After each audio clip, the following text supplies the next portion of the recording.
T2RX6 here, back for another Transformers review, and today we're taking a look at the Year of the Horse Optimus Prime. And I don't know if it's picking up real well on the camera, but he is all golded out here, as you can see. Yeah, honestly, he's not that bad looking. When I saw this guy in person, I actually kind of liked him a lot more than I was expecting I was going to. I didn't actually think I was going to buy this figure, and yeah, I had to get him. Now, I don't really care for the gold. One good piece of news, I found out actually customizing one of these that this is actually not a gold metallic. This is just chrome with a clear yellow sprayed on top of it. So if you take some 91% rubbing alcohol and a Q-tip and you kind of go gently on it, after a while this will come out and actually come back chrome. Whatever you do, don't do it with a Dremel, because I did that and I ended up taking off the chrome, and ultimately the one I was customizing ended up being painted silver because I just couldn't have big spots of chrome missing, especially on the smokestacks. So yeah, for uniform's sake I painted it silver, but I assure you some rubbing alcohol will take this off with work. You should see a yellow Q-tip, and you can actually get the chrome to shine on through instead of this painted on yellow.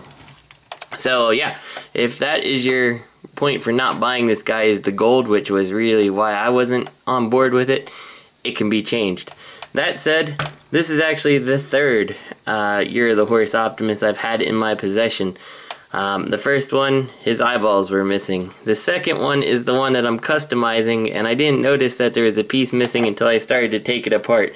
You may notice that this Optimus has got a really weak arm here. This one actually was complete with all his stuff, but since I started painting the other one, I had to take the missing piece from another one, and I'll return this one as the defective one.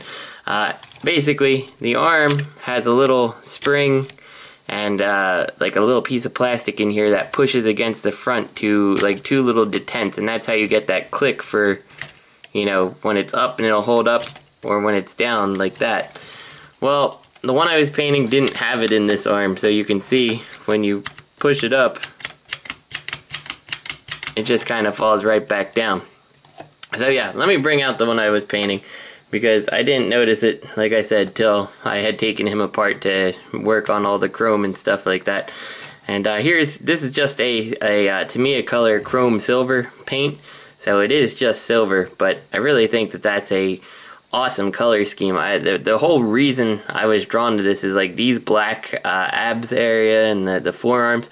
I really like how that looks, and in truck mode especially, it really ends up making this guy look like he's a much more realistic looking truck than the other MP10, which we'll bring out here for comparison also. Here is the Japanese MP10, and once again, you got the very vibrant eyes here, where the Japanese MP10 just looks really dead, and it's kind of sad. I mean, it's lifeless, and this is actually what the toy looked like without any eyeballs. It looked like he was completely lifeless. Now, of course, I like my Japanese MP10, and I won't be selling him anytime soon, but I really do love the color scheme of the Year of the Horse, minus the gold. Also on mine, you can maybe see I took off the Year of the Horse emblem on this side with some, actually, what was it called? Soft scrub. It's a pot cleaning thing that basically sanded it off real gently, so I didn't mess up the plastic very much. I kind of have to clean up some of the extra residue, but you know, it's not bad. And I painted the gold red here, because gotta get rid of that gold. So that's pretty much it for the bot. I'm not going to go over the articulation on this guy or anything. You've seen the MP10 review. In the back, of course, you have the gun. Unlike the Japanese version or the first American version, this one's kind of a gold color. I'm going to be leaving this the same on my particular version. And of course, there is the Matrix. Since this guy was just taken out of the package just to become the donor parts to fix the missing pieces of the one that I had already started painting. I didn't take his Matrix out of the packaging, and I just have the one still in here. and it's just your standard matrix. There's nothing different about it. Maybe a slightly darker color for the paint there, but I can't remember, and frankly my Japanese MP10 doesn't like to cooperate with that chest piece there. You do have questionable amounts of gap here on the chest. You can see this one really doesn't have much of any. This one does have a little bit, which is a shame. I sort of wish I was customizing that one before this, but what can you do? About the same as my genuine Japanese MP10. So that's about it for the bot. We can look at the trailer here. I actually end up liking this clear trailer a lot more than I thought I would. It actually feels better than the painted silver one. Like the doors, for instance, they don't stick at all. My silver one has a problem where you get here, you have to kind of mess with it because it feels like it's going to break. Not a problem at all for this guy. You again have the ramp. It's all clear too. Actually, everything is clear. Even this is just a translucent set of colors. And of course, you can flip these out. You can open this on up. You still have the little fold away pieces here. If you want to bring out the little arm unit like they had in Diaclone, you still have the seats here, except they're translucent. You can still store the battle axe here. There is no spike, there's no roller. That's a little bit disappointing considering you still have all this stuff. And then of course the clear Teletran unit. The only things that are solid here are the black plastic connecting the claw and the little spinny satellite dish thingy. So it's essentially, I mean, it is exactly the same, just casting clear. And let me pull out the old trailer here, because I just want to show you what I'm talking about with the back doors here. So here's the back doors. If we can get them open. So they seem to open just fine, but then closing them, see, I get to about here and this one jams really badly at the top, and it feels really sketchy when you're starting to try to close it, and it makes that horrible clicking sound, but eventually closes. This one doesn't have that problem, I'm glad to say.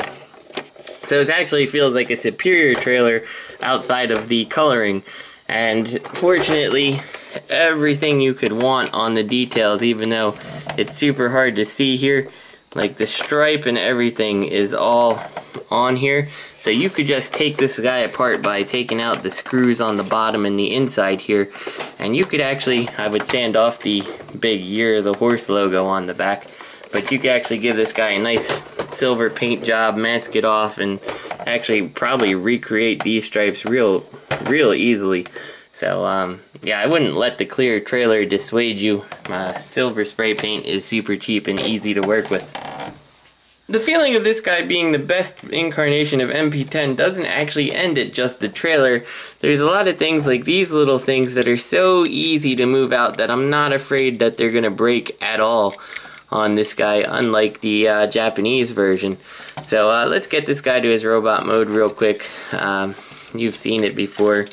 We just kind of flip this around, open this all on up, unpeg all this stuff, get his arms out of the way, flip these little side panels down, which, for this review, one of these broke on my actual MP10, my Japanese one, when I was transforming him. I can fix it, but that kind of sucks, because I kind of felt it was coming, because as you turn these, it would go and so yeah, it finally broke, and I'll fix it.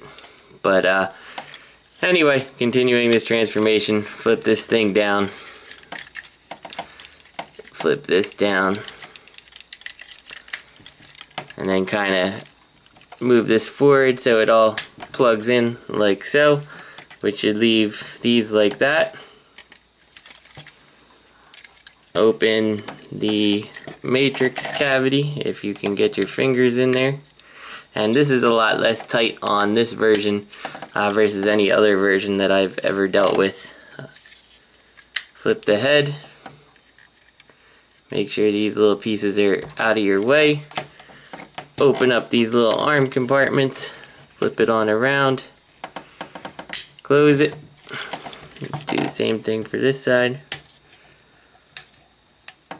flip it around, close it, then bring the arm back, take your hopefully non-messed up version of the arm, just kind of feed it past all this part of the truck like so till it lines up properly. There we go. And we'll do that again for the other side.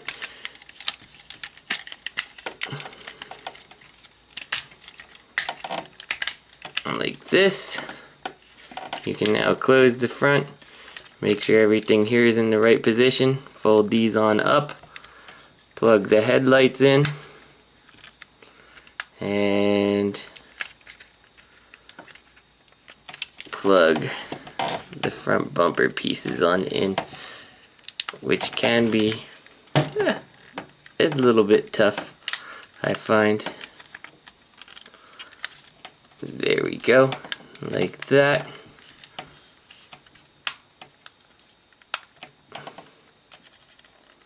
There we go, perfect. Now we come down to the feet, push these little tab pieces,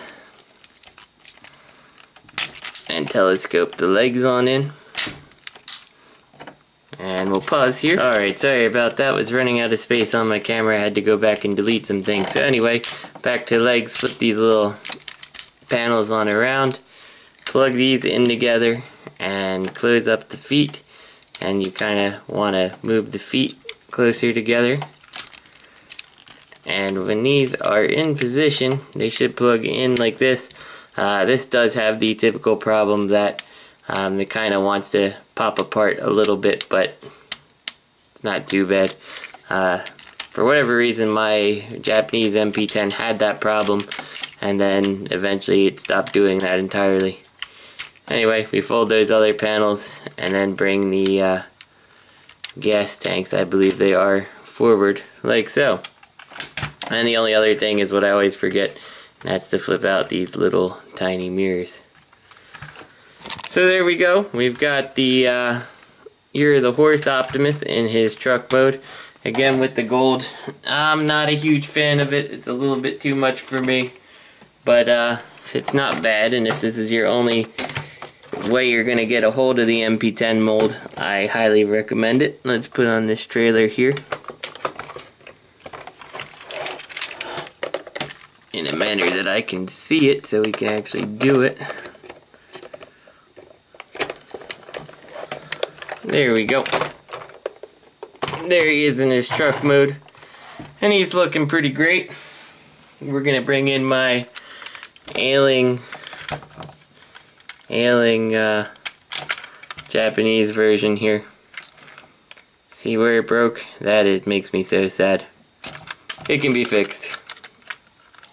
I'll never even know it was broken, except for this video proof I've created that it's been broken. Anyway, we got him. Let's go ahead and zoom this on out a little, or I guess pull this on back because I'm out of room here. And we'll bring in his trailer just for comparison. And of course, I mean, when it comes down to it, you're probably gonna say, oh, well, you know, this one is, you know, the better looking Optimus because of the trailer being the right color. And I can't really argue with that. You get the idea. I'm not gonna plug it in because it's too hard to see on the camera. But you get the idea of the difference. However, the truck on this one just looks a lot more realistic to me. In fact, if I take this Optimus out and I bring my custom painted one on in here, and we'll just stick him there, I really like how this Optimus looks with the trailer comparatively, because it just looks more real to me. So yeah, I don't think that this guy is bad at all. I forgot to push down the smokestacks. The trailer is really not bad. This, of course, is better for the color, but this is better built, it feels like. So yeah, if you can't get MP10 any other way but Year the Horse, don't pass it up. You'll regret it. And just remember, most of this can be taken off with a lot of hard work. So, this is T2RX6. I hope you guys enjoyed the review. I'm gonna go and try to fix my Optimus. See you next week.